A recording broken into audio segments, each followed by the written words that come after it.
Mwaramutse canke mwiriwe bivanye n'umwe wese aho aherereye, nizeye ko twese tumeze neza, aho bitameze neza umukama ashishikare kubagumbira.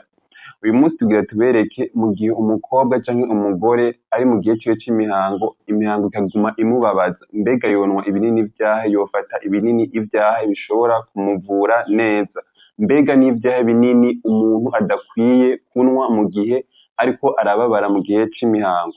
Abakobwa benshi canke abamama benshi mu gihe bari mu mihango barababara gose. Uyu munsi rero twabazaniye ibinini ushobora gufata bikakuvura neza.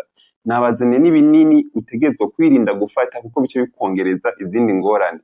Nabazaniye ivyo mwokora muhira canke ibikorwa mwokora canke uko wenyene wokwivura utarinze urashika kwa muganga. Nabateguriye n'ibimenyetso wobona kugira ngo umenye ati hankwiye kuja kwa muganga, kwivura ntibigikenewe, bisabwa ko nshika kwa muganga.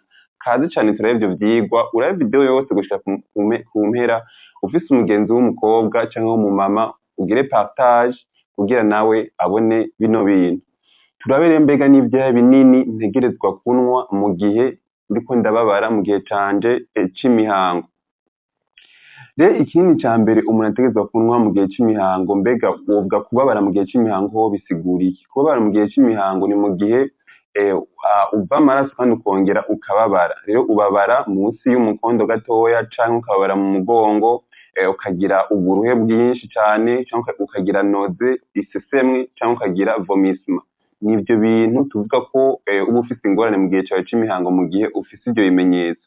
Mu gihe ubabara munsi y'umukondo, ubabara ino mu mugongo gatoya, mu mugongo wo hepfo, mu gihe ufise vomissement udahwa, mu gihe ufise noze, ufise semwe canke mu gihe ugira uburuhe bwinshi.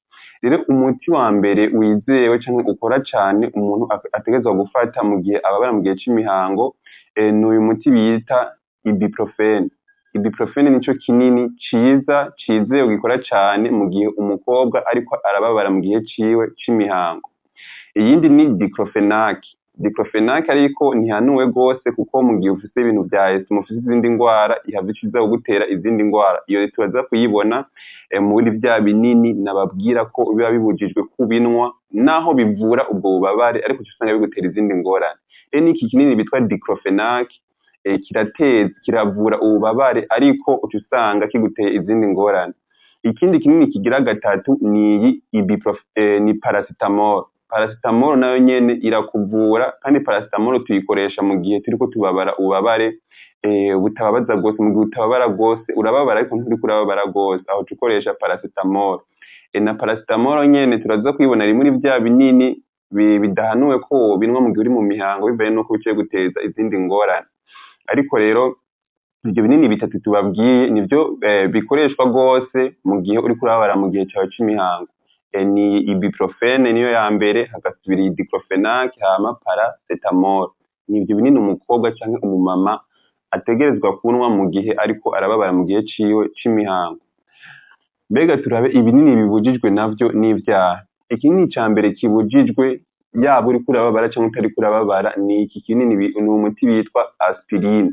Uyu muti witwa aspirine utuma amaraso aba fluide, twovuga canke amaraso yoroherwa canke urabona mu gihe uriko uri mu mihango urava amaraso. Rero ibi binini vyovyo bitwa amaspirine bituma amaraso anyaruka, yoroha gusohoka. Urumva ko uriko wongereza ikibi mu kindi. Rero iki kinini bitwa aspirine kirabujijwe kunwa mu gihe umugore canke umukobwa ari mu gihe ciwe c'imihango, kuko aspirine ituma amaraso asohoka yihuse.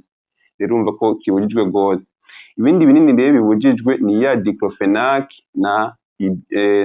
n'iza paracetamol, ariko ntibibujijwe, bibujijwe mu gihe umuntu agize agwaye estoma, nko mu gihe ugwaye estoma, mu gihe ugwaye ingwara z'amafyigo, mu gihe ugwaye amahasima, ntivyemewe ko woca ubinwa, ariko bisaba ko ushika kwa muganga, muganga aca kwereka ingene ukwiye kubinwa. Urumva uriko urababara ukeneye kunwa diclofenac canke ukeneye kunwa ibuprofene, ariko usanzwe ufise izindi ngwara za estoma. Ni ukuvuga ya ibuprofene nkuko nabibabwira aza kuvura ububabare, ariko uca usanga iriko iteza ingorane muri estoma. Uca usanga yakuvuye ububabare ariko estoma nayo icigira ingorane. ariko mu gihe washitse kwa muganga ca tukubwira ingene wonwa iyo ibuprofene ikakuvura ububabare kandi n'ico woca ukora kugira ntizoguteza ingorane za estoma canke ingorane z'amafyigo. Ikinini rero ca mbere kibujijwe mu gihe uri mu gihe cawe c'imihango ni ibitwa aspirine, iyo irabujijwe ko uyinwa. Ibindi ni vya diclofenac na ibuprofene navyo nyene birabujijwe mu gihe urwaye estoma canke amafyigo canke asima n'izindi ngwara nyinshi zo mu nda. Turabe rero ivyo wokora uri muhira iwanyu canke uri wenyene mu nzu kugira ugabanye ububabare. Ikintu ca mbere utegerezwa gukora ni ugufata agatambara ukagashira mu mazi ashushe ukaza urikanda mu nda gatoya munsi y'umukondo aho uriko urababara. Agatambara gashushe washize mu mazi ashushe ukaza urikanda aho uriko urababara. Ikindi naco ni ukwoga amazi ashushe. Rero iyo uriko ukoresha amazi ashushe canke agatambara gashushe biragabanya ububabare. Ikindi co gukora ni ama activité physique, ukaza uragira udusiporo, apana kwiruka mw'ibarabara ngo ugire siporo isaba inguvu nyinshi, ni kwigorora mu nzu uri mu cumba, kugira agasiporo gato gato ukigorora ukinyiganza, nyene ukagira agasiporo gato gato. Ikindi co gukora ni ukunywa amazi akwiye. Mu gihe uri mu gihe cawe c'imihango, unywa amazi akwiye navyo birafasha. Mbega ni ryari nkwiye gushika kwa muganga mu gihe ndiko ndagira ububabare mu gihe canje c'imihango? Naberetse imiti wofata, naberetse ivyo wokora, naberetse imiti ibujijwe, ariko ivyo vyose utegerezwa kumenya mbega urashobora kuba waranyweye imiti ububabare ntibuhere. Mbega turabe rero ni ryari nkwiye gushika kwa muganga? Ego naranyweye imiti, narakoze ivyo vyose bambwiye, ariko ububabare ntibwaheze canke iki? Mbega naho nanyweye iyo miti ni ryari bikenewe ko nshika kwa muganga mu gihe ndiko ndagira ububabare? Mu gihe birakenewe ko ushika kwa muganga mu gihe uriko uragira ububabare bwinshi gose, mu gihe ubabara cane birakwiye ko ushika kwa muganga. Mu gihe uriko urava amaraso menshi mu gihe cawe c'imihango birakwiye ko ushika kwa muganga. Mu gihe wanyweye imiti bikanka, wanyweye za ibuprofene, wanyweye za diclofenac, wanyweye za paracetamol bikanka, wagize vya bintu vyose twakubwira bikanka, birakwiye ko ushika kwa muganga. Rero bikwiye ko ushika kwa muganga kubera iki? Urashobora gusanga ubwo bubabare uriko uragira bwatewe n'izindi ngorane, mbere izo ngwara mbere zitera n'ubugumba.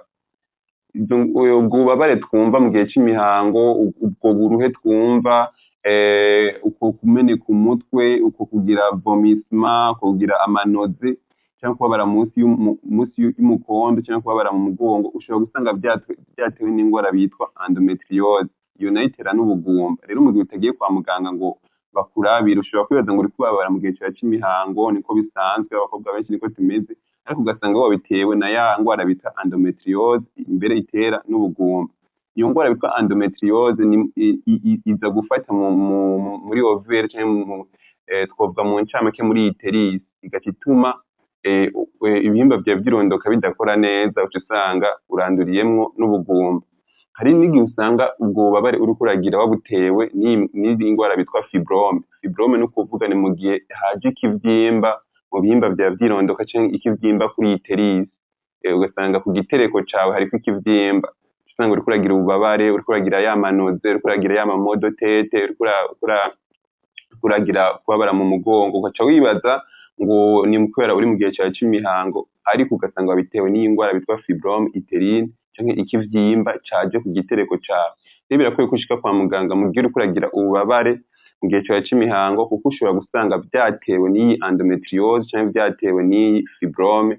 Naho butaha mugire sabone canke subscribe, mugire partage kugira ngo dushishikare twiga ivyigwa nk'ibi. Naho butaha.